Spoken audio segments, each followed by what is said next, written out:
Hello, everyone. Welcome to Big Gaming. And there's a lot of news, so I'll just get straight into it. News this week is pretty interesting.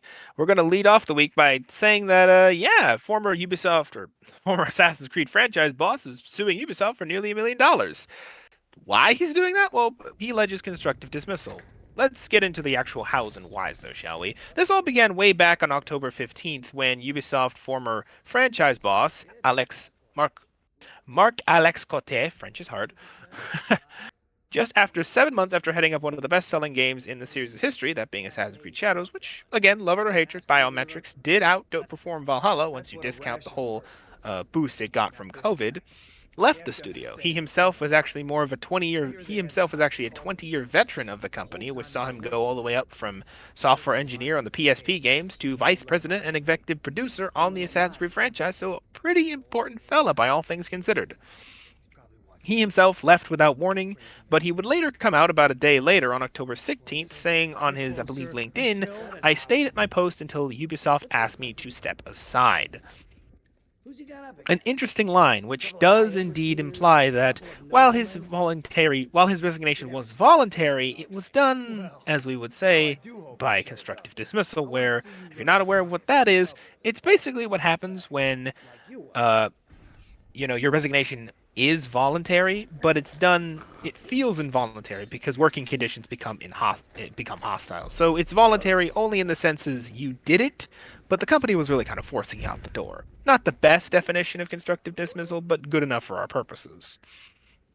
Which again is weird, considering Kote himself was an avid defender of also Assassin's Creed Shadows itself, standing up for the game when public figures like Elon Musk, weird place to drag him in, but it is true, derided it and called it for basically a weird game or hodgepodge. I don't remember what he said. Basically, public figures like Elon were berating it, and Kote stood up for them, or stood up for the game. So, like I said, it's weird to see him go. However, he said last October why exactly he left eventually. Or he said why he left officially.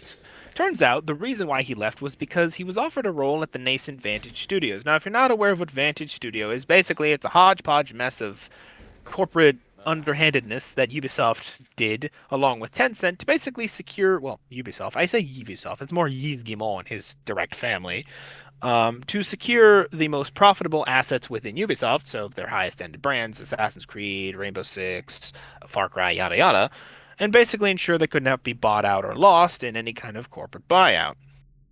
Again, there's a whole long story we won't get into, but basically, this studio was meant to oversee and lease those brands out from the main office, where they would have complete control and creative freedom and yada yada yada. Anyways, he was offered a role at Vantage. However, in his own words, did not carry the same scope, mandate, or continuity with the work he had been entrusted with in recent years.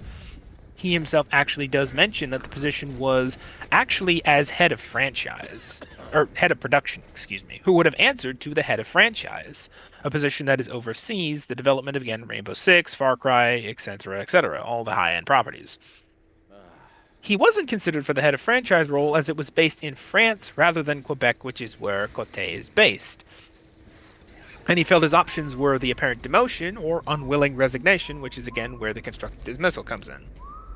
And, well, he chose the dismissal, well, I wouldn't say unfortunately, but is it unfortunate? At least for him, anyway. Well, it is for him, because he lost the role. So, that's where we are today, with him alleging over $1.3 million in damages between moral damages as well as 2 years' salary. Which, oh boy. I say 1.3 million rather than my previously mentioned under 1 million because it's actually under 1 million in US currency. Again, he's based in Quebec, which goes in Canadian currency, which means 1.3 million in Canadian currency, under 1 million in US because the Canadian dollar is crummy, but that's beside the point. But yeah, that's kind of where we are. I wonder if this is going to be the only thing we see out of the Vantage debacle. This is definitely going to be interesting to see which way it falls. Like I said, Cote is a long-term developer at Ubisoft. Like I said, he has over 20 years.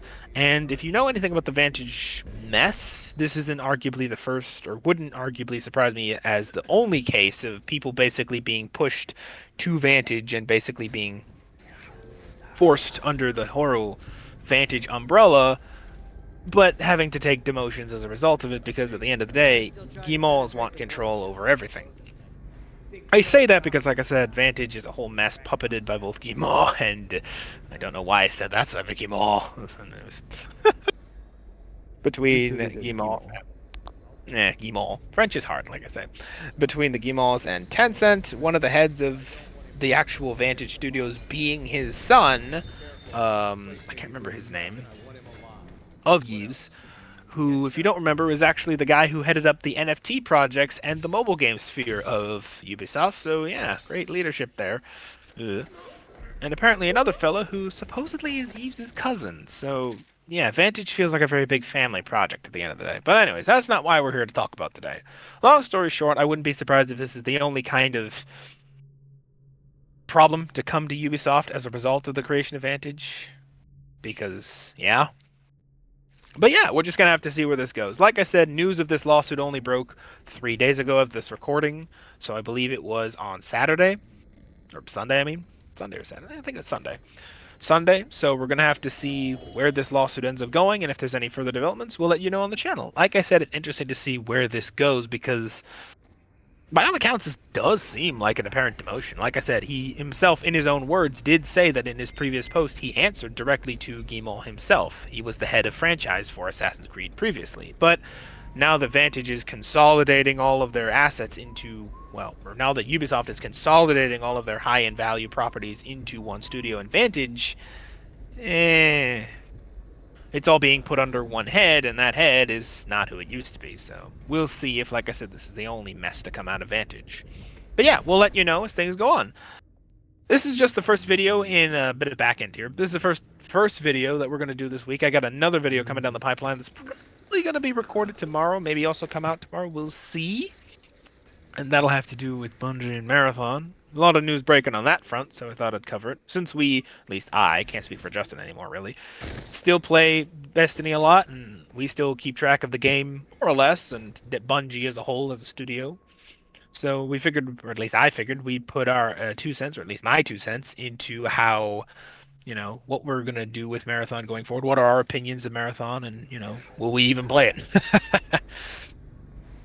But yeah, that'll be for tomorrow. So yeah, that's it for this week, or this week. That's it for today's video. I'm so used to saying that. Have a good one. Have a good day, everyone. And if you're not going to see the next video, then see y'all next week. Bye-bye, everybody. Have a good one.